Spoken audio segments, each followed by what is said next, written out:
When you think about um, the architecture of society, right? Like how we organize Yeah. ourselves, we really rely on these incredibly rigid, neatly labeled boxes to categorize human worth. Oh, absolutely. We need everyone sorted. Exactly. And at the absolute pinnacle of this hierarchy, you have the revered sage, Okay. the untouchable, perfectly enlightened being who has supposedly transcended all those messy human desires. Right. The figure who's entirely above the fray. Yeah. And then at the very bottom, just buried under the weight of collective judgment, you have the outcast, the sensualist. But one society just universally agrees is a sinner. Exactly. The sinner who gave into every worldly temptation. But the question is, like, what happens when that rigid architecture completely collapses? Well, it gets messy. It does. What happens when society's most judged outcast is given the ultimate intimate honor by society's most revered sage? I mean, it creates this massive paradox, Yeah. right? It forces you to question the entire mechanism of morality.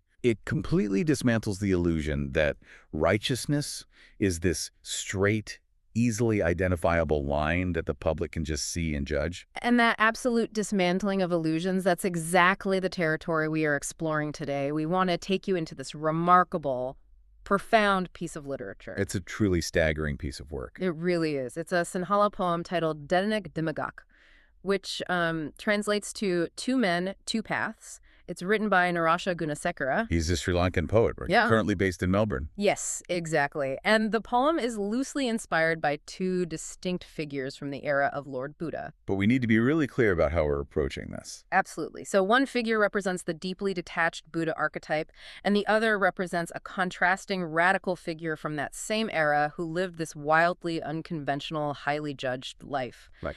But the crucial framing here for you, listening to the poet, is not giving us a historical recount or like a religious retelling. Yeah, if you treat this text as a Sunday school lesson or some historical biography, you completely miss the engine driving the poem. 100%.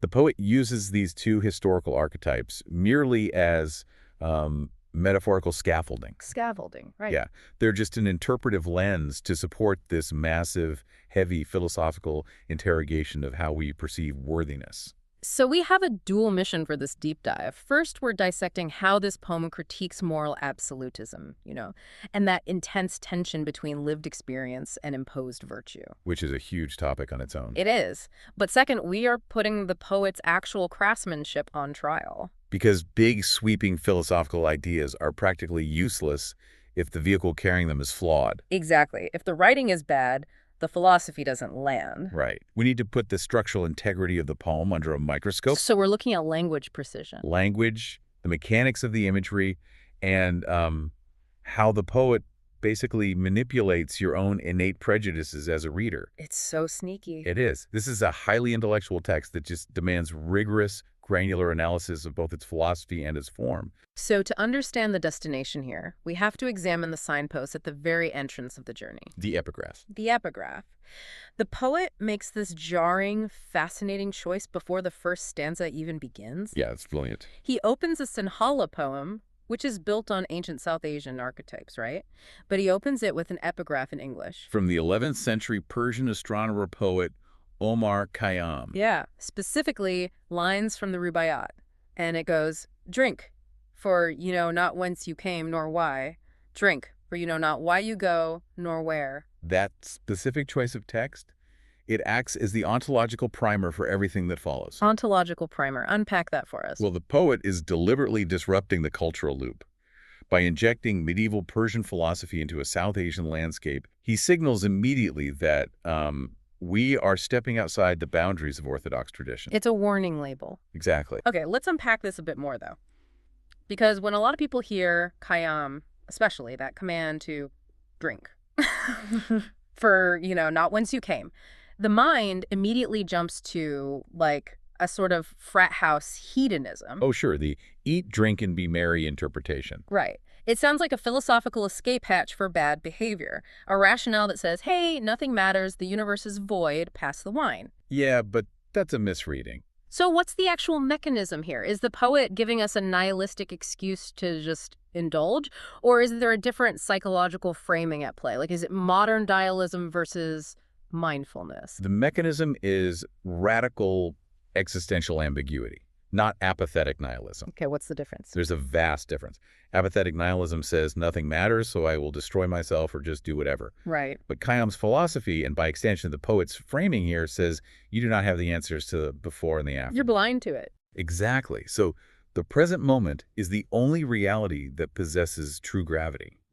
He is stripping away the illusion of divine or moral certainty. You know not whence you came, nor why. Yes. He's explicitly telling the reader that any societal dogma claiming to map out the afterlife or the pre-existence is inherently arrogant. Wow. So it effectively suspends the traditional concept of righteousness before you even read the first line of the poem. It completely recalibrates the reader's moral compass. Because if nobody knows where we came from or where we're going, then judging someone's actions based on how it affects their salvation or, their future status becomes completely illogical. And that is the exact phenomenological foundation of the poem's first figure. The first man. Right. The epigraph prepares you to encounter a man who values intuitive, lived experience over dogmatic, imposed rules about the trajectory of the soul. So it's just the entire focus away from society's obsession with becoming. Yes, from becoming to the raw, unfiltered experience of being. That distinction right there between being and becoming, I think that's the perfect entry point into the actual text. We'll get into it. Because becoming is always future-oriented, isn't it? It's accumulating virtue, accumulating wealth. Climbing a ladder. Yeah, climbing a ladder to eventually become something society deems worthy.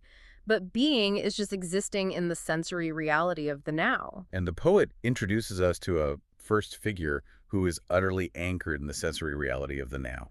The imagery used to construct this man's identity is an absolute sensory overload. It really is. The poet relies heavily on these intensely concrete, lavish details.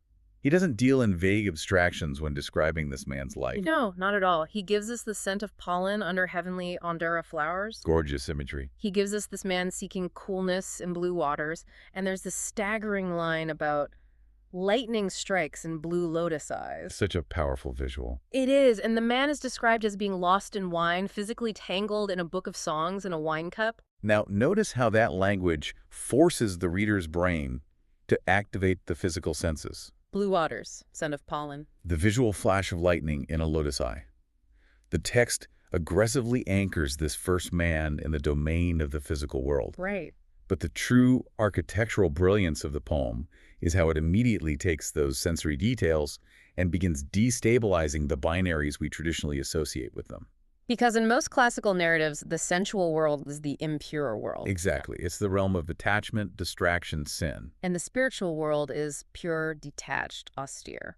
But the poet violently blurs those lines here. He really does. He describes this man walking naked in the moonlight by the Rohini River, and his goal in doing this. This is the crazy part. Yeah. He is seeking samadhi, meditative bliss. Let's examine the mechanics of that juxtaposition because it's wild. Samadhi is a highly elevated, almost untouchable state of meditative concentration in South Asian philosophy. It's like the ultimate goal of meditation. Right. It's a state of absorption usually reserved for the most disciplined, isolated ascetics who have completely denied their physical bodies. People sitting in caves for years. Exactly. Yet here is a man completely immersed in the physical elements. Naked, in the moonlight, feeling the night air by a river. And that is where he seeks samadhi. It's like the poet is hijacking a sacred spiritual concept and just dropping it squarely into the domain of physical, unconventional, lived experience. He is proposing that spiritual absorption does not require the denial of the flesh. That's a radical thought. It might actually be achieved through total, vulnerable immersion in the physical world.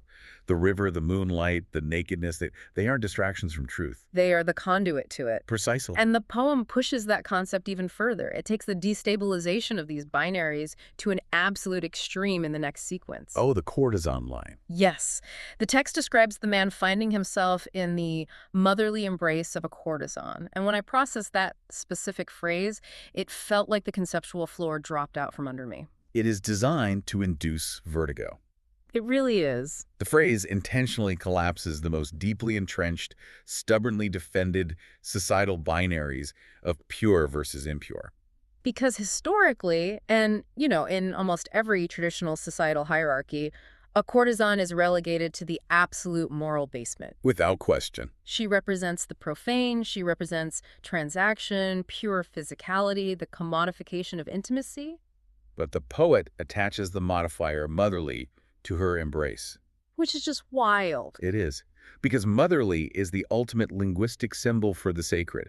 It implies unconditional love, safety, purity, and a total lack of transactional expectation. So by forging the phrase motherly embrace of a courtesan, the poet forces a massive philosophical paradox onto the reader. He is effectively stating that the sacred can be found deep within the profoundly profane. He's saying that supreme purity and genuine comfort exist precisely in the spaces where society conditions you to look for sin. Think about the implications of that. If a courtesan can provide a motherly embrace, then society's entire system of categorizing who is worthy and who is unworthy is fundamentally broken. It entirely invalidates the external metrics of morality. Mm. And this brings up a profound ontological question regarding the character of the man himself. Right. Like, who is this guy really? Exactly. Is this man just a tragically flawed individual who is wildly misunderstood by the rigid society around him? Or is he actually quietly enlightened in a paradigm that a rules-based society simply lacks the vocabulary to grasp? To determine that, we have to look at the causal evidence the poet provides regarding the man's agency. His choices. Yes, the text explicitly states that this is a man who abandoned even a throne to choose the wine cup. Abandon even a throne. That is a complete reversal of the ultimate spiritual archetype. It flips the script entirely. Because the classic narrative, the one we see in the story of Siddhartha Gautama, for instance, is a man abandoning the throne, abandoning the worldly kingdom and all its sensual pleasures to seek spiritual austerity and ultimate truth.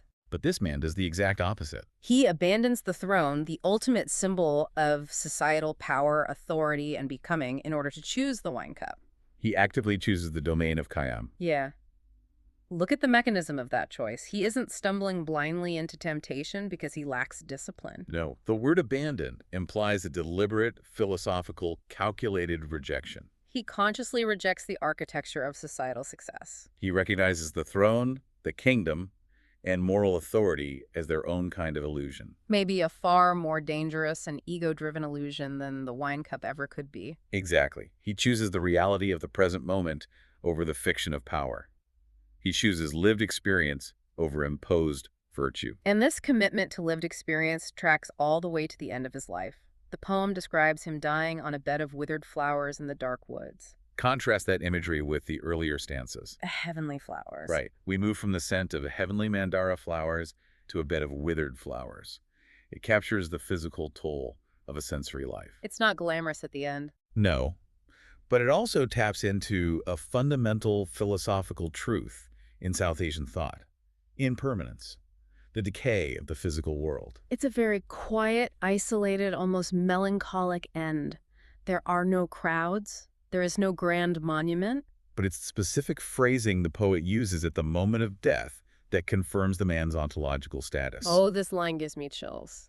The text states that in that dark wood, on those withered flowers, he secretly released the final meaning of life. Secretly released. The adverb there is doing an immense amount of heavy lifting. Secretly. It implies an internal, profound enlightenment that requires zero external witnessing. It needs no validation from a crowd of disciples. It doesn't need to be codified into a doctrine. It's just his. It is the ultimate validation of his incredibly unorthodox path. It confirms that, yes, he drank the wine, he walked naked in the moonlight, he sought the motherly embrace of the societal outcast. And through that deep, unfiltered, agonizingly real immersion in the raw data of human experience, He actually found the truth. he did. It serves as a radical defense of lived experience. The poem argues that enlightenment is not exclusively the heavily guarded domain of the detached ascetic in the cave. Right. It can just as easily be the culmination of total, vulnerable immersion in the flawed, painful, beautiful reality of the physical world. So we leave the first man in the dark woods having secretly released this ultimate truth. And then, and this is where the poem just pivots, the architecture of the poem physically shifts. It operates like a cinematic hard cut. It really does. The lush sensory overload stops. We are abruptly plunged into a landscape defined by physical hardship, grueling distance, and austere silence. We are introduced to the second figure. A sage. The abstract beauty of withered flowers and hidden meanings is violently replaced by visceral, gritty agonizing physical reality. The poem describes the second figure enduring falling sweat and parched lips. He is depicted crossing hundreds of thousands of miles, undertaking this massive, exhausting journey. Just to arrive at a specific location, Kimbalwath, which is the historical city of Kapilavastu. And the physical toll described here is critical to the poem's mechanism. Why is that? Consider how figures of absolute moral or spiritual authority, especially figures operating as Buddha archetypes, are historically and culturally portrayed. Oh, right. They're almost always depicted as completely unbothered by the physical world. They float above the fray. You see them sitting peacefully on lotus flowers, their faces locked in perfect serenity, completely detached from the elements. They don't sweat. They don't suffer from dehydration. The physical world bends to their spiritual weight. But here, the poet actively strips that immunity away. He forces this icon of supreme transcendent detachment to experience extreme, grueling physical hardship. He roots the supposedly untouchable figure in the dirt, the sweat, and the suffering of the physical plane. And here's where it gets really interesting.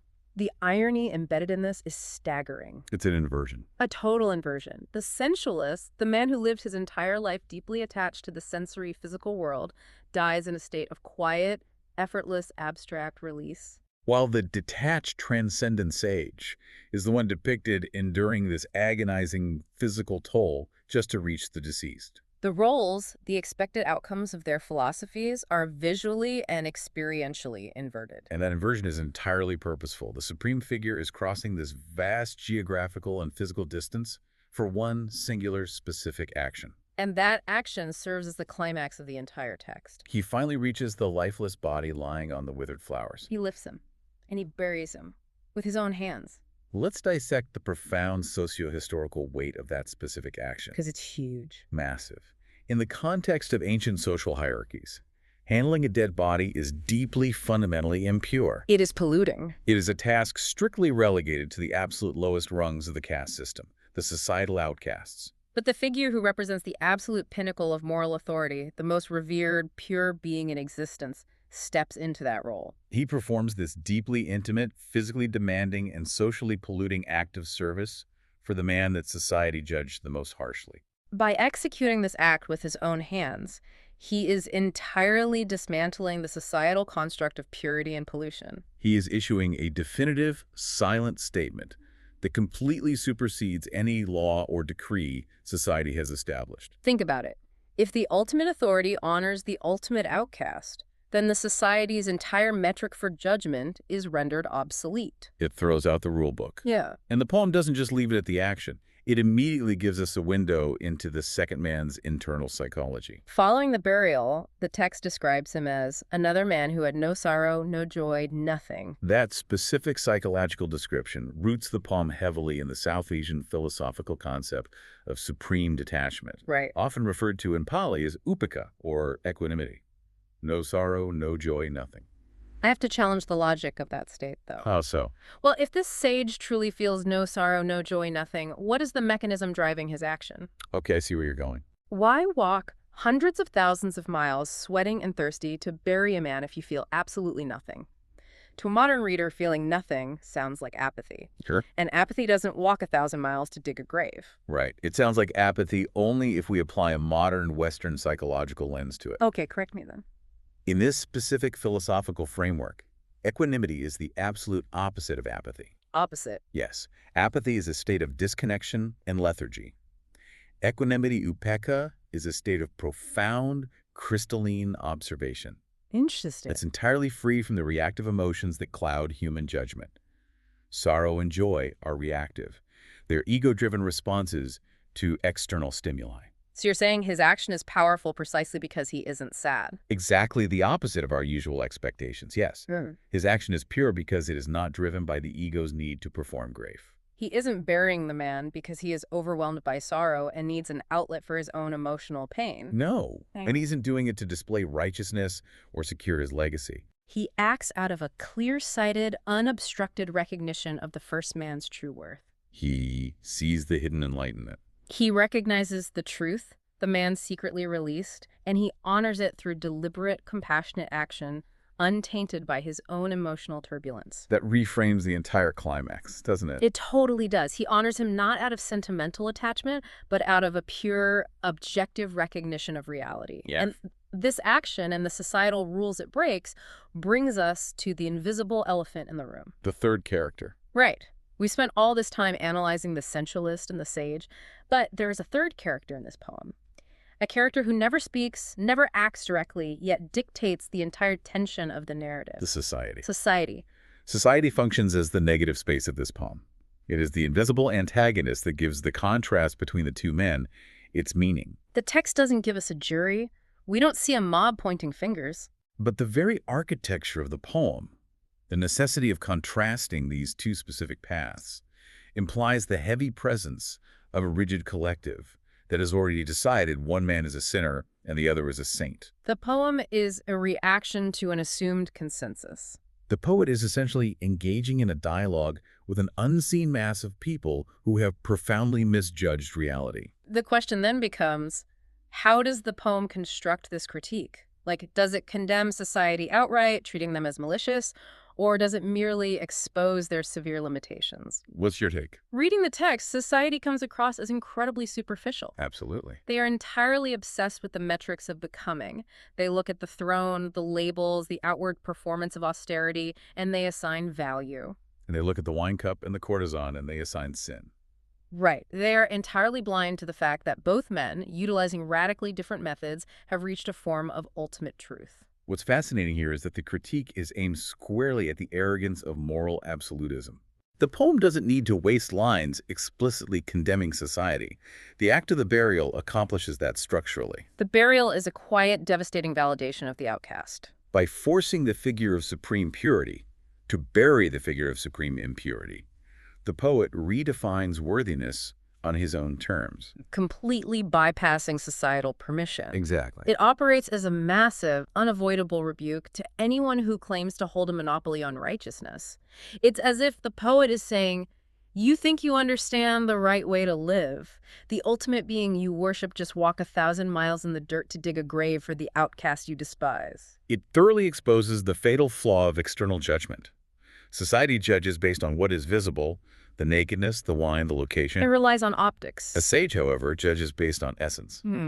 He perceives the ontology of the man. The true nature. Right. The poem argues that moral authority that relies on how things look rather than what they fundamentally are is not authority at all. It is just organized prejudice. So we have spent a significant amount of time mapping out the immense philosophical terrain of this text. We've dug deep. We really have. But as we established in our mission statement at the beginning, deep philosophical ideas are fragile. They rely entirely on the vehicle carrying them. The craft. Exactly. It is time to shift our focus and put the poet's actual technical abilities on trial. We need to look at the linguistic architecture of the poem. This transition from philosophical analysis to a rigorous critique of craft is vital. Because you can have great ideas, but... Right. A poet can possess brilliant, subversive ideas. But if the diction is sloppy, if the imagery is purely decorative, or if the structure is weak, the text fails as a piece of art. It just becomes a convoluted essay. Exactly. One of the things that immediately stands out when analyzing the Sinhala text is the absolute precision of the language. Well, the wordplay. Yes. There is a specific masterstroke of diction that occurs right around the climax during the burial sequence that perfectly illustrates how the poet weaponizes language. It occurs when the text identifies the geographical destination of the sage. Right. The poet writes that the second figure arrives at Kimbalwath. And Kimbalwath is the Sinhala term for Kapilavastu, the historical city intimately associated with the early life and family of the Buddha. So it firmly establishes the historical and geographical scaffolding of the scene. But the brilliance is what happens in the very next stanza. When describing the physical act of the burial, the poet writes that the second figure buries the man without shedding a crocodile tear. And in Sinhala, the idiom for a crocodile tear is Kimbalkondalak. Kimbalwath. Kimbalkondalak. The phonetic and visual echo in the original language is undeniable and entirely deliberate. It is an incredibly economical, brilliant piece of craftsmanship. He takes the name of the holy city, Kimbalwath, and immediately pairs it with Kimbalkondalak. Let's break down how this linguistic mechanism actually impacts the meaning of the text. We have to look at how idioms function. Crocodile tears universally represent fake, performative, socially expected grief. It is the emotion you display because society demands you show it. Not because you actually feel it. Right. So by phonetically connecting the deeply revered historical setting of Kimberwath to the concept of Kimball Candelac, the poet bridges the historical narrative with a razor-sharp critique of performative emotion. He is using the language itself to argue that the sage did not come to the holy city to perform for society. He didn't arrive in Kimberwath to shed Kimball Candelac. He arrived to execute a true, silent, necessary action. The wordplay isn't just a clever pun. It structurally reinforces the poem's entire philosophical argument against superficial societal expectations. The words are doing double duty. It is the hallmark of language precision. There is no excess fat in that linguistic choice. Every syllable carries immense thematic weight. The poet is using the native sounds of the language to dismantle the very concepts the language usually upholds. We see that same level of deliberate precision in the broader structure and flow of the poem, too. The repetition. Yeah. If you analyze the early stanzas that describe the sensualist, there's a very distinct rhythmic repetition. Almost every stanza concludes with the phrase, a man, which is minisek in Sinhala. A man who enjoyed the scent of pollen. A man seeking coolness. A man lost in wine. It creates this hypnotic, chant-like continuity. And that repetition serves a dual purpose. Structurally, it builds an accumulative identity for the outcast. Yeah. Psychologically, it lulls the reader into a specific rhythm, almost mimicking the flowing, immersive, continuous sensory life of the first figure. It makes the reader comfortable in the flow of his existence. It really does. But then, the poem completely shatters that rhythm at the very end. It drops the beat. Exactly. The final line, the one introducing the sage and his state of mind, breaks the established pattern. It does not end with minisek. It ends with Fawa ek minisek, another man. That structural shift is a critical jolt to the reader's cadence. It prevents passive reading. Think about the psychology of how we process music, You have this sweeping, continuous rhythm with the repeated minisek, minisek, and your brain starts predicting the next beat. You expect the pattern to continue. And then the poet just cuts the rhythm. The music stops, and you are left with this single, stark, resonant note. Another man. It physically forces the reader to slow down. It demands that you stop coasting on the rhythm and actually confront the immense, jarring weight of the contrast between these two figures. The poet is utilizing structure not merely to organize information on a page, but to dictate the emotional and psychological pacing of the reader's experience. It demonstrates masterful tone control. The form of the poem actively manipulates how you receive the philosophy. I agree with the brilliance of the structure and the wordplay, but I have a genuine reservation about how this poem operates, specifically regarding its ambiguity. This raises an important question. Let's examine that. Where do you see the ambiguity failing? The entire mechanism of the poem relies heavily on the reader possessing a very specific set of historical and cultural keys. You have to know the context. Right. You have to know the significance of Kimberwath. You have to know the archetype of the man who abandoned a throne. You have to understand the deep mechanics of Samapati. True.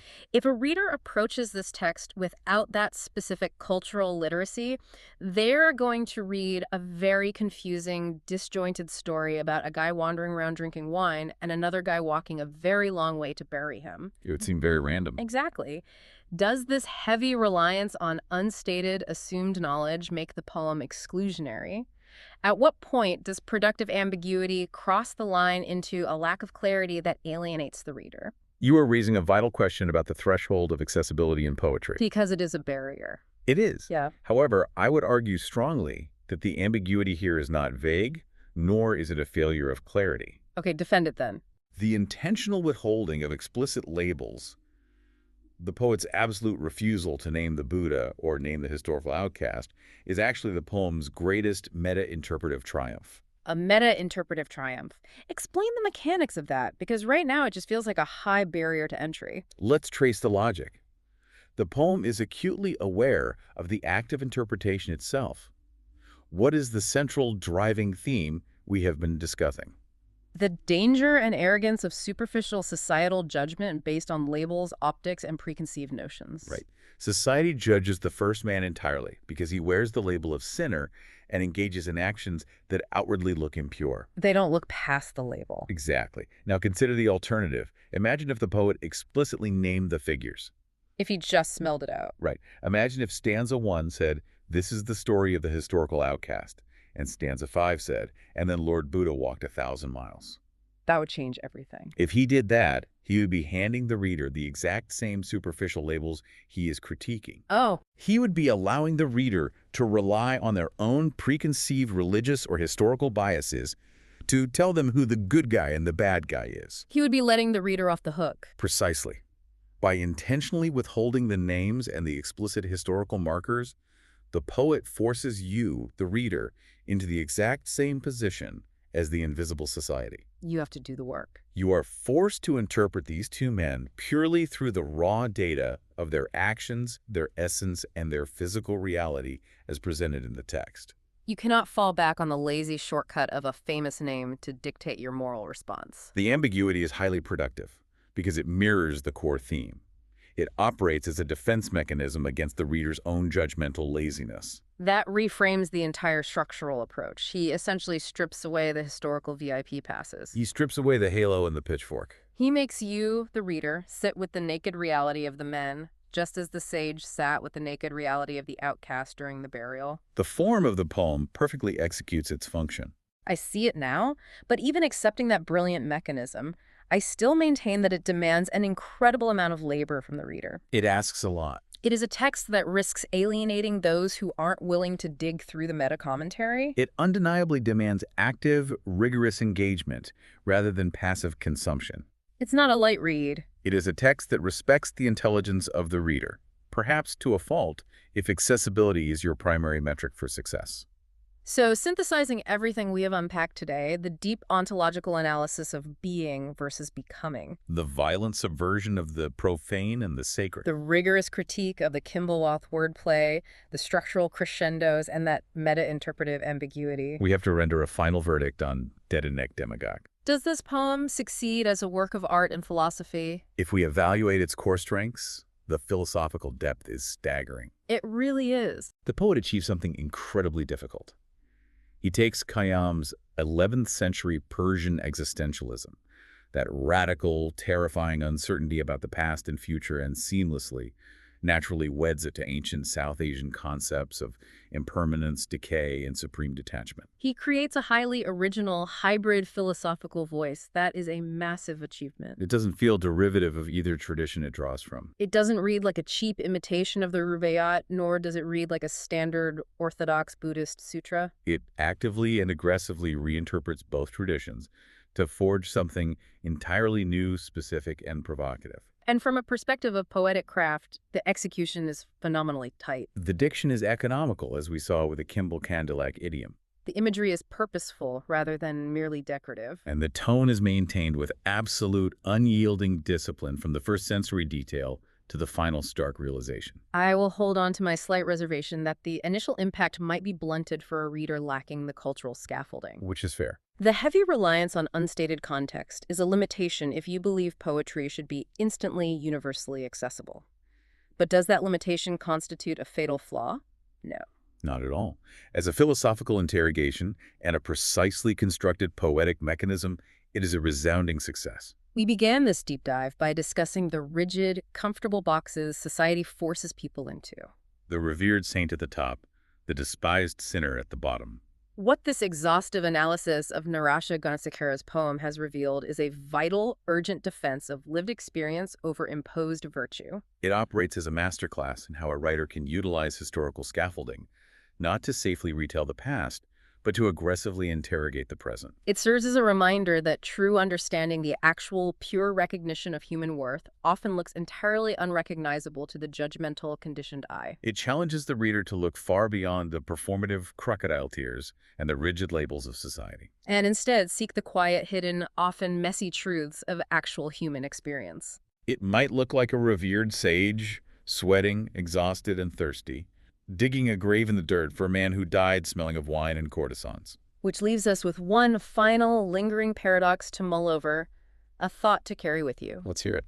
We have analyzed the first man, the ultimate sensualist, a figure deeply, entirely attached to the physical world who supposedly finds the final meaning of life in total immersion. And we have the second man, the ultimate sage, deeply, fundamentally detached from the world, feeling no sorrow and no joy, who performs an act of supreme truth and compassion. Two men, two radically different paths. Right.